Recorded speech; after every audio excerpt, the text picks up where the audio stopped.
अनितचा वाढदिवस होता, सगळेजण त्याला शुभेच्छा देत होते.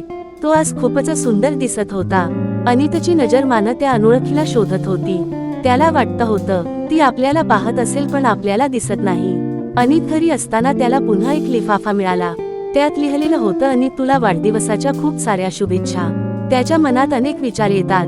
मला ती अनोळखी आवडत असेल का? सतत तिचाच विचार का असतो माझ्या डोक्यात? मला सारखं वाटतं तिला कधीतरी भेटावं, तिच्याशी बोलालं. अनुज, अरे कसला विचार करतो आहे?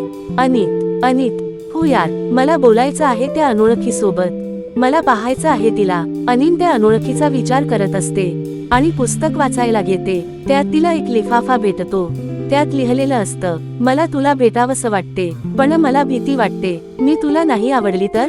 तू माझ्यासोबत परत बोलली नाही तर? तिला तिच्या भावना सांगायच्या असतात की ती त्याच्यावर किती प्रेम करते. आपण भेटू पण त्याला थोडा वेळ लागेल. तू मला ओळखत नसला तरी मी तुला ओळखते, मी भेटेल तुला. ऐकून अनित खूप आनंदी होते. त्याला भेटीची ओढ लागली होती.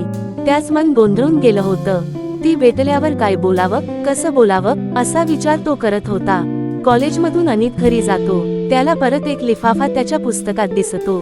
त्यात लिहिलेलं असतं, आपण उद्या भेटूया. तुला राग येईल की नाही, तुला मी आवडेल की नाही मला माहित नाही, पण मी तुझ्यावर खूप प्रेम करते आणि नेहमी करणार आहे. हे ऐकून अनित वेडाचा होतो. त्याला आपल्यावर ती किती प्रेम करते ते कळालं असतं. तेव्हा तो स्वतःशीच बोलतो, माझ्या मनात तुला स्वीकारलं आहे, त्यामुळे नाही म्हणण्याचा मी विचारही करणार नाही. अनित खूप आनंदी असतो. उद्या ती अनोळखी भेटणार या विचाराने तो खूप खुश असतो.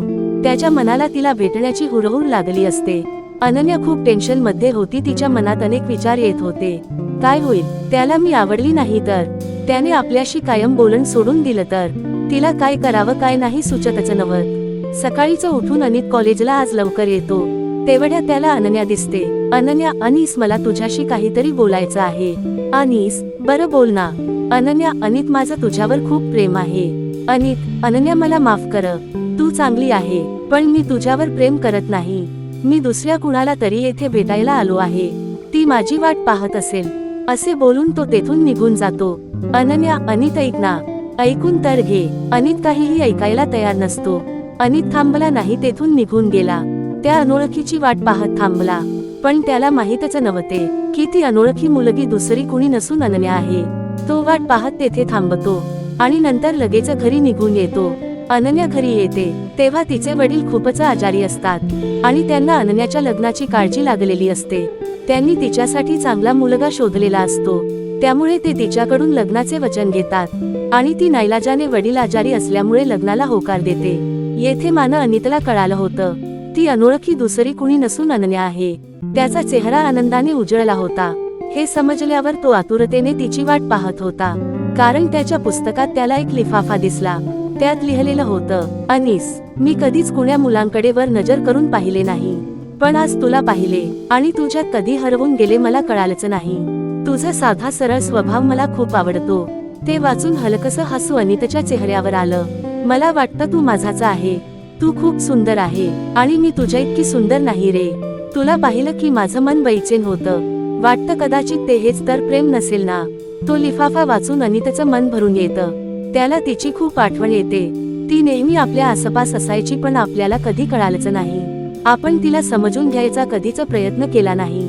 असे अनेक विचार त्याच्या मनात येतात. तो पुन्हा ते वाचतो. त्यात लिहिलेलं असतं, माझं तुझ्यावर खूप प्रेम आहे. मी तुला आवडत नाही. तुला माझा राग पण येत असेल, पण काय करू, तरीही मला खूप बोलू वाटतं होते तुझ्याशी, म्हणून मी तुझ्याशी अनोळखी बनून बोलले. माझी हिंमत होत नव्हती तुझ्या समोर येऊन बोलण्याची, म्हणून विचार केला की तुझ्याशी अनोळखी होऊन बोलावं. तो लिफाफा वाचून तो खूप दुःखी झाला. अनन्यासोबत घालवलेल्या प्रत्येक क्षणाची आठवण अनितला होत होती. तिच्या सोबत घालवलेले प्रत्येक क्षण तो आठवत होता. ती इतके दिवस त्याच्या सोबत होती, पण त्याचं थोडं सुद्धा लक्ष तिच्याकडे गेलं नव्हतं. सतत ती आपल्या आजूबाजूला होती, आपल्याशी बोलायची, पण आपण तिला ओळखू शकलो नाही, तिच्याशी बोलू शकलो नाही. याचे अनितला खूप वाईट वाटत होते. सकाळी आज लवकर उठून अनित कॉलेजला आला. तेवढ्या त्याला अनुज भेटला. अनितचे डोळे पाण्याने भरले होते. तो सारखा अनन्याला शोधत होता. अनुज, काय झालं अनित, बोल ना. अनित, बघ ना अनुज, अरे अनन्या नेहमी माझ्या आजूबाजूला असायची, पण कधीच मी तिला समजून घेतलं नाही. तिचं प्रेम मला कळालं नाही. अनुज, तुझी काही चूक नाही. तिने तुला सांगितलं असतं तर तुला समजलं असत. अनित, खूप मोठी चूक झाली माझी, पण मला आता तिला सांगायचं आहे. माझंही तुझ्यावर खूप प्रेम आहे. अनुज, अरे हो, सर्व ठीक होईल. तू टेन्शन नकोस घेऊ आणि लवकर जाऊन सांग तिला तुझं तिच्यावर किती प्रेम आहे. अनुजचं बोलणं ऐकून अनितला बरं वाटलं. त्याच्या चेहऱ्यावर हसू आलं. हे ऐकून त्याला धीर आला. अनितने लवकर तिला भेटायचं ठरवलं. तेवढ्यात तेथे अनु आली. तिला ते दोघेही टेन्शन मध्ये दिसले. अनु, हाय. अनित, अनित, हॅलो. अनु, बोल ना. अनु, तू कुठेच दिसला नाही मला. तुलाच शोधत होते. अनित, का ग, कशाला? अनु, अरे अनन्याचं आज लग्न आहे. आम्ही सगळे चाललो आहे तिच्या घरी. तू नाही दिसला म्हणून म्हटलं तूही येतेस का विचारावं. हे ऐकताच अनितचे हात पाय कापत होते. त्याच्या तोंडातून शब्दच बाहेर येत नव्हते. तो काहीतरी बोलण्याचा प्रयत्न करत होता, पण त्याचा आवाज येत नव्हता. तो शांतच झाला.